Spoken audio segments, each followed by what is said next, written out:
அனைவருக்கும் வணக்கம். இந்த வரலாற்றுத் துறையானது முக்காலங்களை கூடியது. அதாவது பழங்காலம், இடைக்காலம், நிகழ்காலம். இந்த காலத்தின் அடிப்படையிலாக 3 வகையாக பிரிக்கலாம்.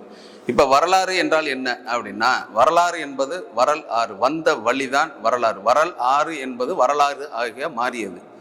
வந்த வழி என்பது நமது முன்னோர்களிடமிருந்து ஒவ்வொருவரும் என்ன செய்கிறோம் தொண்டு தொட்டு வருவது வரலாறு. இந்த வரலாறு என்பது என்றைக்கும் அழிவில்லாதது. இன்றைய செய்தியானது நாளை வரலாறாக உருவாகிறது. அதன் அடிப்படையில் தான் இந்த வரலாற்றுக்கான பொருளை முதலில் காண்போம். வரலாறு நாட்டில் நடக்கக்கூடிய இந்த நிகழ்வுகள் எல்லாம் எதிர்கால சந்ததியினர் தெரிந்து கொள்வதற்கு முக்கிய பாடமாக அமைகிறது. இதன் காலங்கள் என்ன, கிபி மற்றும் கிமு என பிரிக்கப்பட்டது. கிறிஸ்து பிறப்பதற்கு முன், கிறிஸ்து பிறப்பதற்கு பின் என 2 வகைகளாக பிரிக்கப்பட்டுள்ளது. அடுத்த காலகட்டத்தில் நூற்றாண்டுகளாக வரலாறானது மாற்றுகிறது. இன்றைய நிகழ்வுகள் அனைத்துமே எல்லாமே வரலாறு தான் என்பதில் ஐயமில்லை. அதன் அடிப்படையில் வரலாறு கலை பாடத்திற்கும் அறிவியல் பாடத்திற்கும் தொடர்புடையதா?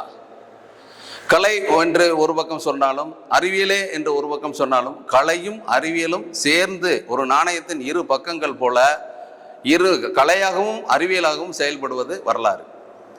இதன் அடிப்படையில் தான் கலை பாடங்களிலும் மற்ற பிற பாடங்களிலும் தொடர்புள்ளது. உதாரணமாக அறிவியல் பாடங்கள் ஒரு நிகழ்கால கண்டுபிடிப்பை அதை எதிர்காலத்துக்கு வெளிப்படுத்துவதுங்கிறது வரலாறு அவசியம்.